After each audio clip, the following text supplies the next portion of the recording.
साथियों, मैं स्मिता आप सभी का स्वागत करती हूं आपके अपने चैनल पढ़ो इंडिया हिंदी में। आज की इस क्लास में मैं कुछ महत्वपूर्ण क्वेश्चन लेकर आई हूं जिसके माध्यम से हम समझेंगे कि इस क्वेश्चन को हम कैसे सॉल्व करें। ओके, और माफ़ी चाहूँगी आज की लाइव क्लास नहीं आ पाई है क्योंकि थोड़ा सा काम था और तभी टाइम नहीं मिला।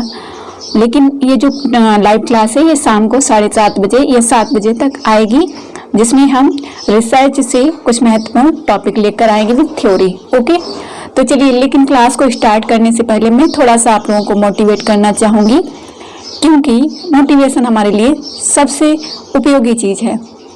सबसे पहले तो मैं आपको बताना चाहूँगी कि मोटिवेशन के लिए कोई बुक नहीं आती है, कोई थॉट नहीं है जो आपको मोटिवेट कर सके। मोटिवेट होने के लिए आपके अंदर ही वो क्षमता है जिससे आप मोटिवेट हो सकते हैं। अगर जैसे मैं आप अभी कहूँ कि बहुत सारे मित्र हैं, कहते हैं मैम हमारे घर में वो सदस्य बीमार है, मेरे घर में वो सदस्य बीमार है। मित्रों, हर घर में कोई ना कोई सदस्य बीमार होता है, हर किसी के सामने कोई ना कोई समस्या होती है। अब मैं अपना एग्जाम्पल दूँ तो मित्रों, बहुत सारे लोग कहने लगते हैं कि मैम आप अपना ही एग्जाम्पल देने लगते हैं। कुछ लोग तो कहते हैं मैम आप बताती हैं तो हमें मोटिवेशन मिलता है। तो मैं आपको पहला एग्जाम्पल बताना चाहूँगी कि जब मैं इंटर में थी, मेरा इंटर क्लियर हुआ था, तो उसी समय मेरा मकान जो था नदी में ढह गया था। तो उस समय तो सबसे बड़ी समस्या थी मेरे लिए, क्योंकि मेरे पास घर ही नहीं था, है ना। अब उस समय ये टेंशन, और वो भी अच्छा खासा मकान वो भी चला गया, और ना ही जमीन दूसरी ना ही मकान, कुछ कहाँ रहेंगे कैसे रहेंगे, सारी चिंताएं।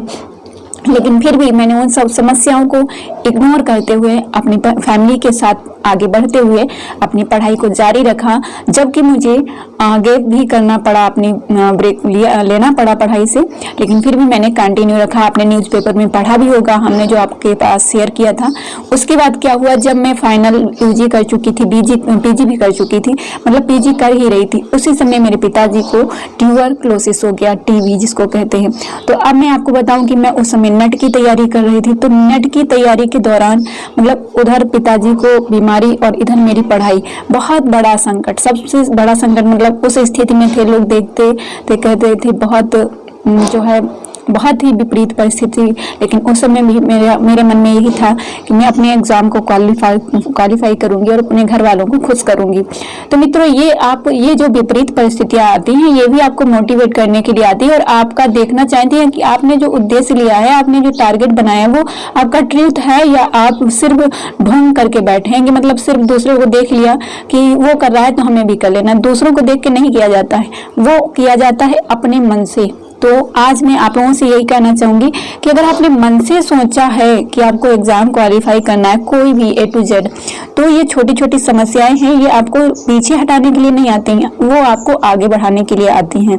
ठीक है, तो मैंने देखिए अपने 2 एग्जाम्पल दिए हैं और उस समय ये शब्द आपको उतने अच्छे से नहीं समझा सकते, क्योंकि मैंने शब्दों के माध्यम से बताया है, और क्योंकि मैं डिमोटिवेट नहीं होती हूँ कभी भी, तो मुझे ये सब कुछ भी नहीं लगता है। मुझे लगता है ये प्रकृति है, इसमें तो ये सब समस्याएं चलती ही रहती हैं, है ना। अखंड भारत चंद्रगुप्त और चाणक्य ने बनाया, उनके पास न जाने कितनी समस्याएं थी, कुछ भी नहीं था, लेकिन उन्होंने अखंड भारत का जो सपना था उसको सार्थक किया है ना। तो आप भी अगर आपने मन से जो सपना बनाया है, जो टारगेट बनाया है, उसमें देर हो सकती है, लेकिन उसमें टाइम भी लग सकता है, लेकिन उसको अचीव करने में आपका पूरा मन रहना चाहिए, वो आपके दिमाग में रहना चाहिए। ओके, तो अगर आप भी कोई एग्जाम क्लियर करना चाहते हैं तो ये छोटी छोटी समस्याएं कुछ भी नहीं है। मतलब आपके घर में भले ही कोई बीमार है, उसकी सेवा करिए, लेकिन अपने उद्देश्य को भटकने मत दीजिए। उससे ये मत सोचिए कि अब मेरे घर में ये पर्सन ऐसा हो गया तो अब हम पढ़ाई से कट ऑफ कर लें, तो ये तो सिर्फ एक बहाना होगा। ठीक है, तो अब देखिए, पढ़ना बंद ना करें, क्योंकि ज्ञान की कोई सीमा नहीं होती, और पढ़ाई एक ऐसा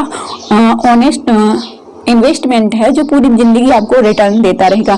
अगर आप अभी पढ़ाई कर लेंगे, अभी सारी विपरीत परिस्थितियों में भी आप डटे रहेंगे, पढ़ाई करते रहेंगे, तो आपकी सरकारी नौकरी लग जाए तो अच्छा है, नहीं लग जाएगी, आपके पास ज्ञान है, आप दूसरों को मोटिवेट कर सकते हैं, दूसरों को रास्ता बता सकते हैं, और आप एक अच्छे शिक्षक के तौर पर काम कर सकते हैं, है ना, दूसरों को गाइड कर सकते हैं, है ना। तो ये सारी चीजें हैं। तो पढ़ाई से ये मत सोचिए कि हम पढ़ाई अब हमारी एज हमारे ग्रुप में ही मालूम है जिनकी 27 साल की मतलब शादी की हो गई है, वो लोग हाउस वाइफ जो है पढ़ाई करती है। तो बड़ा अच्छा लगता है, मुझे भी मोटिवेशन मिलता है कि बहुत अच्छा रहा कि जब मैं उस समय अगर मैं अपनी पढ़ाई से को इग्नोर कर देती तो आज मुझे ये लोग कैसे मिलते हैं ना। और अभी इतनी जल्दी मैंने इतना सब कुछ मतलब बहुत कुछ नहीं अचीव किया है, लेकिन आगे बढ़ने के लिए मेरे पास जो चीज़ें मुझे मिली है वो आगे मुझे बहुत आगे ले जा सकती हैं, है ना। मैंने आपको बताऊं जब मैं यूजी इंटर में थी तब मैं कविताएं लिखती थी और वो कविताओं के शब्द बहुत ही सटीक और बहुत ही उम्दा होते थे। तो वो शब्द अब मैं देखती हूँ तो मुझे और भी कॉन्फिडेंस होता है कि जब मुझे हिंदी भाषा का ज्ञान नहीं था, मुझे शब्दों का ज्ञान नहीं था, तब मैंने ये कविताएं लिखी। तो आज तो मेरे पास हिंदी साहित्य के मजबूत शब्द हैं तो मैं और सार्थक लिख सकती हूँ, है ना। तो कर्म करते रहिए, आप धीरे धीरे पढ़ाई करते रहिए। और चाणक्य ने भी कहा है, जिसका मैंने आप लोगों के साथ शेयर किया था, कि भले ही आप एक शब्द प्रतिदिन पढ़ें, उसको समझिए, वो आपको आगे रिटर्न देगा, है ना। ये है।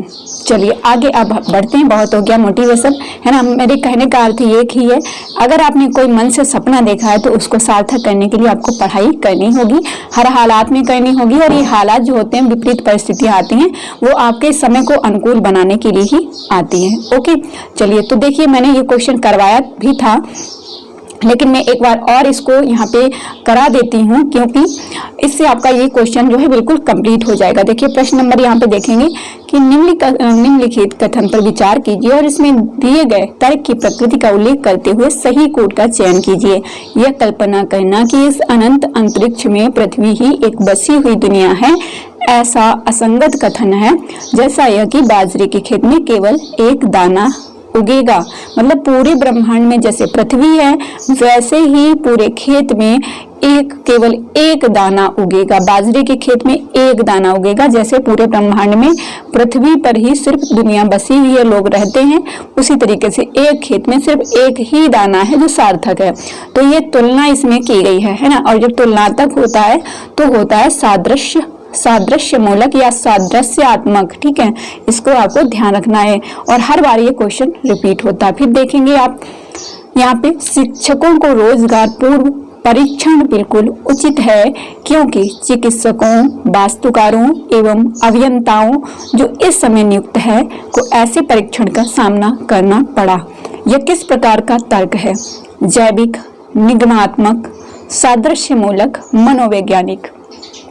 तो यहाँ आप जब देखेंगे कि शिक्षक जो है रोजगार पूर्व परीक्षण बिल्कुल उचित है, वैसे क्योंकि चिकित्सक भी, वास्तुकार भी और अभियंता जो इंजीनियर लोग होते हैं, है ना, अभियंता, उनको हिंदी में इंजीनियर को हिंदी में अभियंता कहा जाता है, ठीक है, ध्यान रखना आप लोग, जो इस समय नियुक्त हैं को ऐसे परीक्षण का सामना करना पड़ता है। जैसा शिक्षक परीक्षण करता है वैसे ही इन लोगों को भी परीक्षण करना पड़ता है। तो यहाँ भी तुलना की गई है, तो यहाँ भी आपका सादृश्य मूलक हो जाएगा, मतलब समानता व्यक्त की गई है।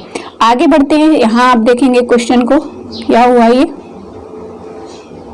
चलिए इस क्वेश्चन को देखते हैं। महिलाओं तथा पुरुषों की प्रजननात्मक क्रियाविधि अलग अलग हो सकती है, लेकिन किसी को भी दूसरे के सापेक्ष अधिक अपकृष्ट अथवा उत्कृष्ट माना जा सकता है।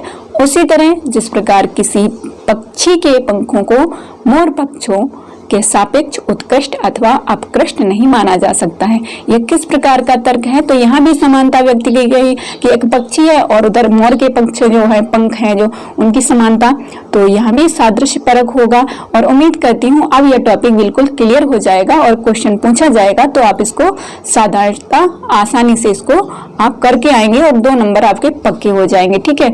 जहाँ भी तुलना या समानता दिखाई गई हो वहां पे सादृश्य मूलक मतलब सदृश, उसके समान ही दृश्य दर्शाया गया है, ये आपका हो जाएगा। तो फ्रेंड आपको ये कैसी लगी क्लास आप हमें जरूर बताइएगा। और शाम 7 बजे से 7:30 बजे जो हमारी लाइव क्लास होगी उसमें आप जरूर ज्वाइन करिएगा। ओके, हिंदी नेट जेआरएफ में फर्स्ट पेपर में अच्छा स्कोर करने का हमारा टारगेट है। अगर आप लोग हमारे साथ रहेंगे तो मैं आप लोगों की पूरी हेल्प करूंगी, मदद करूंगी और ईमानदारी से हम अपने सब्जेक्ट को पढ़ेंगे और मजबूत इरादे के साथ इस एग्जाम को क्लियर करेंगे। ओके फ्रेंड, तो अगर आपको क्लास पसंद आई हो तो प्लीज़ कमेंट बॉक्स में बताइएगा, एक लाइक करिएगा और क्लास को शेयर कर दीजिएगा। अगर आप चैनल पे पहली बार हैं तो चैनल को सब्सक्राइब कर लीजिएगा अगर आपको पसंद आए। ओके फ्रेंड, तो all the best, take care, जय हिंद, जय भारत।